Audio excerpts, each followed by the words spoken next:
ले ये जरा सी रोटी खा ले। नहीं माँ मैं नहीं खा सकती, लेट हो रहा है। अरे बस एक रोटी खा लेना। रहने दो ना माँ, आपकी रोटी के चक्कर में अगर मेरी बस छूट गई ना तो बॉस मुझे कच्चा चबा जाएंगे। अच्छा बाबा ठीक है, ये रूल बता दिया है मैंने, इसे तो हाथ में पकड़ सकती है ना।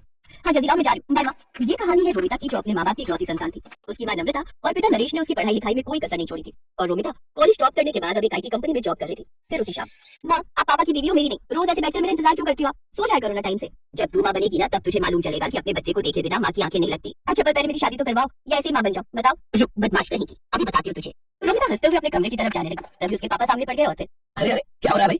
कुछ नहीं पापा, मैंने माँ से कहा कि मेरा हलवा खाने का मन है, तो देखो ना माँ मुझे मारने आ रही है। क्या नम्रता, हलवाई तो मांग रही है, बना दो ना उसके लिए, इसमें इतना गुस्सा करने की क्या बात है? रोमिता अपने परिवार की जान थी, वक्त ऐसे हंसते खेलते गुजर रहा था। और फिर एक दिन, नम्रता जरा इधर आओ। क्या हुआ जी? अरे वो लखनऊ वाले मौसा जी है ना? हाँ क्या हुआ उन्हें? उन्हें कुछ नहीं हुआ, उनका फोन आया था, रोमिता के लिए एक रिश्ता बताया। कह रहे थे कि खुले विचारों वाला परिवार है, उन्हें लड़की के जॉब करने पर भी कोई आपत्ति नहीं है, और सबसे बड़ी बात वो लोग इसी शहर में रहते हैं। अरे वाह, ये तो बहुत अच्छा रहेगा। क्या अच्छा रहेगा माँ, मुझे नहीं करनी शादी वादी। क्यों भाई, क्यों नहीं करनी शादी तुम्हें? मैं चली जाऊंगी तो आप दोनों का ख्याल कौन रखेगा? तुम रखोगी और कौन रखेगा? अभी तो हमारे हाथ का चल रहे हैं, जब हम बूढ़े हो जाए तो हमसे मिलने आते रहना, और क्या। नहीं पापा, पता नहीं कैसे होंगे वो ससुराल वाले, मुझे कहीं नहीं जाना। ऐसा नहीं कहते पगली, बिटिया तो पराया धन होती है, एक न एक दिन तो उसे ससुराल जाना ही पड़ता है। और पता है जिस जगह से रिश्ता आया है ना, उन्हें तेरे जॉब करने से कोई दिक्कत नहीं है, और तो और वो भी इसी शहर में रहते हैं, तो तुझे जॉब बदलनी भी नहीं पड़ेगी। अब बताओ, अब इससे बढ़कर और क्या चाहिए? रोमिता भी यही चाहती थी कि शादी के बाद भी वो जॉब करती रहे, तो काफी मान मनोबल के बाद उसने इस रिश्ते के लिए हाँ कर दी। और कुछ दिन बाद रोमिता शादी करके रंजीत के घर आ गई। रंजीत एक फैक्ट्री में मैनेजर था, घर में उसके माँ पिता और एक बहन थी जिसकी शादी अभी नहीं हुई थी। और फिर बहुत किस्मत वाली हो तुम जो तुम्हें हमारे जैसा परिवार मिला। अरे मेरे रंजीत के लिए तो लड़कियों की लाइन लगी हुई थी। अब वैसे ये बताओ तुम कहाँ जॉब करती हो, मतलब कि तुम्हारा ऑफिस कितना दूर है यहाँ से? मम्मी मैं नेस्टे कंपनी में सॉफ्टवेयर इंजीनियर हूँ, मेरा ऑफिस यहाँ से ज्यादा दूर नहीं है। अच्छा, मेरा रंजीत तो हर महीने 30,000 रुपए कमाता है। वैसे तुम्हारी तनख्वाह कितनी है? 10-15 हजार तो मिल जाते हैं कि नहीं? मम्मी जी सब कट कटा के करीब 40,000 आ जाते हैं। इतना सुनते ही कमला चुप हो गई। रोमिता के जवाब ने उसका घमंड तोड़ दिया था। वो आगे कुछ ना कह सकी और वहां से चली गई। लेकिन रोमिता को इस बात का एहसास नहीं हुआ कि जाने अनजाने में ही सही, पर उसने अपनी सास की ढंग से बेइज्जती कर दी थी। फिर अगले दिन रोमिता सुबह जल्दी उठी और अपना टिफिन पैक करने लगी। ठीक उसी वक्त कमला वहां आई और बोली, अरे बहू इतनी सुबह तैयार होकर कहाँ जा रही हो? मम्मी जी शादी के लिए बस कल तक की लीव मिली थी मुझे, तो आज से मुझे ऑफिस जाना होगा। अच्छा, और लौटोगी कब तक? शाम को 6-7 बजे तक। ये कहकर रोमिता वहां से निकल गई। सच ये था कि कमला रोमिता की जॉब से बहुत ज्यादा खुश नहीं थी, लेकिन आता हुआ पैसा किसे बुरा लगता है, इसलिए वो चुप थी। लेकिन उस दिन शाम को रोमिता को घर आने में थोड़ी देर हो गई, लेकिन आते ही वो सीधा खाना बनाने में जुट गई। उसके बाद उसके सारे बर्तन धोए और फिर कल से थोड़ा पहले घर आ जाना बहू, ठीक है? अब तुम्हारी शादी हो गई है तो घर की जिम्मेदारियां भी तो है। अब हर रोज सारा खाना मैं अकेले तो नहीं बनाऊंगी इस उम्र में, है ना? जी माँ जी। कमला रोमिता को सुनाकर वहां से चली गई। वो अगली सुबह जल्दी उठी और ढेर सारा खाना बनाकर ऑफिस चली गई। फिर उसी शाम, ये खाना तो तुमने सुबह बनाया था ना? हाँ मम्मी जी, क्यों पसंद नहीं आई क्या आपको? नहीं ठीक है।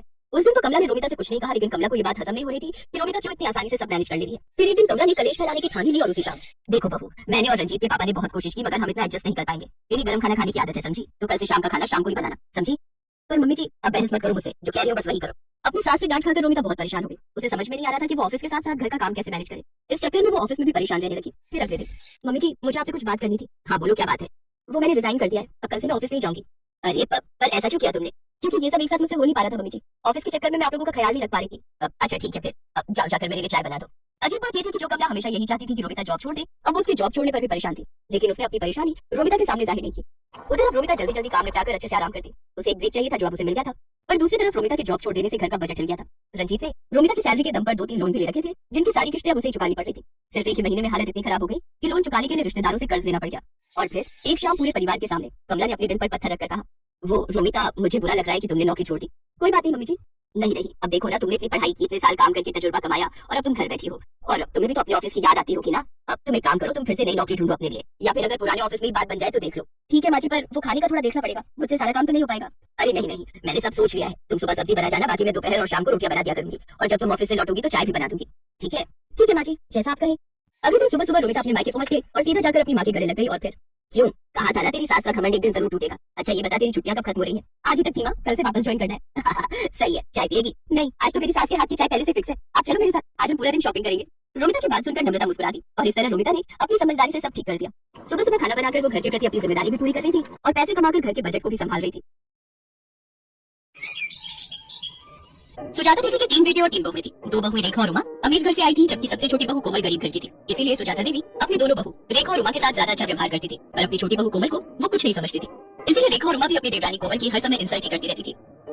माँ जी देखिए ना, कोमल तो बिल्कुल गरीबों वाली हरकतें करती है। दाल में घी ऐसे डाले मानो उबली हुई दाल ही हो बिना तड़के की। और रोटी तो देखिए माँ जी, रोटी में घी भी नहीं लगाया, सूखी रोटी आगे रख दी। कोमल इधर आ, मैं तुझे अभी बताती हूँ। अरे तू गरीब घर से आई है तो तू हमें भी गरीब समझने लगी है क्या?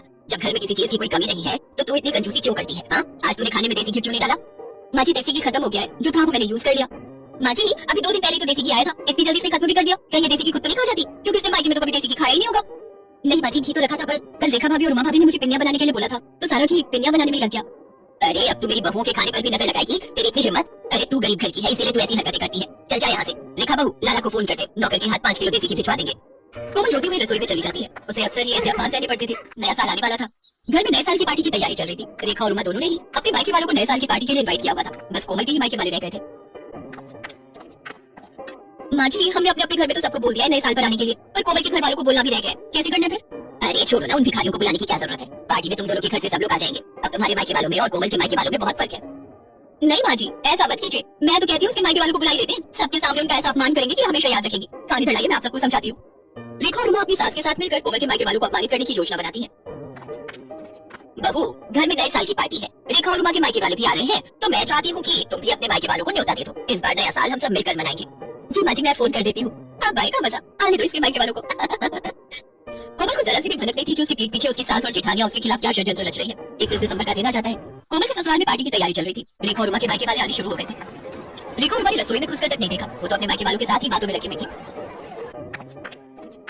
कोमल बहू, मेहमानों को पकवान परोस दिए ना, अच्छे से घी मिर्च मसाले बढ़िया डाले हैं ना, कोई कंजूसी मत करना। मेहमान खुश होकर जाने चाहिए। और तुम्हारे माता पिता भाई बहन सब कहाँ रह गए? बड़ी देर कर दी उन्होंने आने में। वो लोग भी समय पर आ जाते तो पार्टी का मजा ले लेते।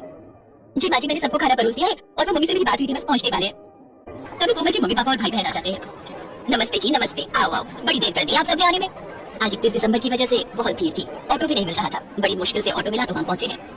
हाँ, मैं तो भूल ही गई थी। वो रेखा बहू और उमा बहू के घर वाले गाड़ी से आई है ना, तो मुझे आप लोगों का ध्यान ही नहीं रहा कि आप लोगों के पास तो गाड़ी ही नहीं है, और आप लोगों की तो इतनी हैसियत भी नहीं है कि गाड़ी खरीद सको। खैर छोड़ो, आओ आप सबको रेखा बहू और उमा बहू के घर वालों से मिलवाती हूँ।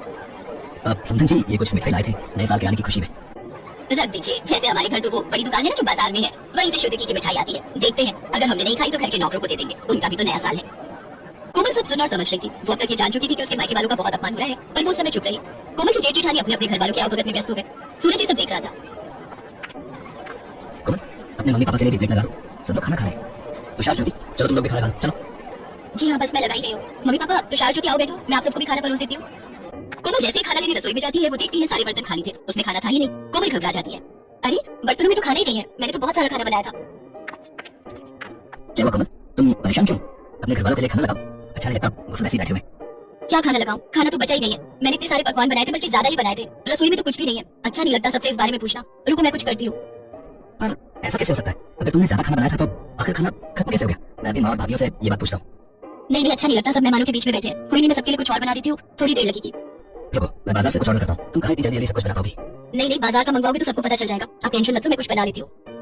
कोमल के मायके वाले बहुत देर तक बैठे रहे। कोमल सूरज को कुछ मंगवाने के लिए भी मना कर रही थी, क्योंकि उसके मम्मी पापा वगैरह को तो ये बात पता थी कि कोमल ने सारा खाना घर पर ही बनाया है। कोमल अपने मम्मी पापा का सामान रखने के लिए जल्दी जल्दी पूरियां और साथ में आलू की सब्जी बनाने लगी। तभी उसकी सास और दोनों जेठानी रसोई में आ गए। अरे कोमल, तुम ये पूरियां क्यों कर रही हो? इतना सारा खाना तो बचा हुआ है। अरे भाभी, आप समझते क्यों नहीं हो? कोमल अपने मम्मी पापा अपने भाई बहनों को गरम गरम खाना खिलाना चाहती है, इसलिए हमारे घर वालों को तो ठंडा खाना खिला दिया। अब अपने घर वालों को बढ़िया पकवान खिलाना चाहती है, इसके घर वालों ने कभी ऐसा बढ़िया खाना खाया नहीं होगा ना, तभी ऐसा कर रही है। जब इतना खाना पड़ा था तो ये सब बनाने की क्या जरूरत थी बहू? ये देखो कितना सारा खाना बचा हुआ है। ये थोड़ी है कि हम अच्छे खासे पैसे वाले हैं तो खाने की बर्बादी करें। माँ जी, थोड़ी देर पहले तक ये खाना नहीं था, रसोई में सारे बर्तन खाली थे। मुझे नहीं पता था कि भाभियों ने सारा खाना कमरे में रखा हुआ है। मुझे सब समझ आ गया है माँ जी। मैं चाहे जितना मर्जी आप लोगों के लिए कर लूं, पर आप लोग जानबूझकर मुझे अपमानित करना हमेशा से ही चाहते हो।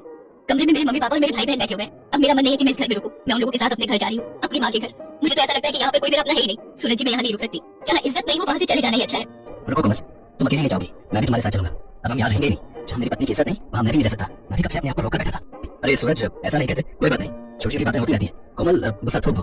और मैं आप सभी नए साल के दिन इस तरह की हरकतें करके घर में क्यों सबका मूड खराब कर रहे हो? कोमल शांत हो जाओ, अभी मेहमान चले जाएंगे, उसके बाद हम कल बात करेंगे। कोमल की सास और जेठानियां यही सोच रही थी कि शायद उन्होंने कुछ ज्यादा ही गलत कर दिया, पर अब बहुत देर हो चुकी थी। सूरज और कोमल ने अलग रहने का फैसला कर लिया और कुछ दिनों बाद वे दोनों अलग रहने चले गए। कोमल की सास और जेठानियों को बाद में खुद पर पछतावा होने लगा, क्योंकि कोमल के रहते उन्हें कोई काम ही नहीं करना पड़ता था। पर कोमल के जाने के बाद उनके सिर पर घर की सारी जिम्मेदारी आ गई और उन्होंने कोमल जैसी अच्छे स्वभाव वाली बहू का साथ खो दिया। कोमल अपने पति सूरज के साथ अपने छोटे से घर में सुकून से नए साल में नई जिंदगी की शुरुआत करती है।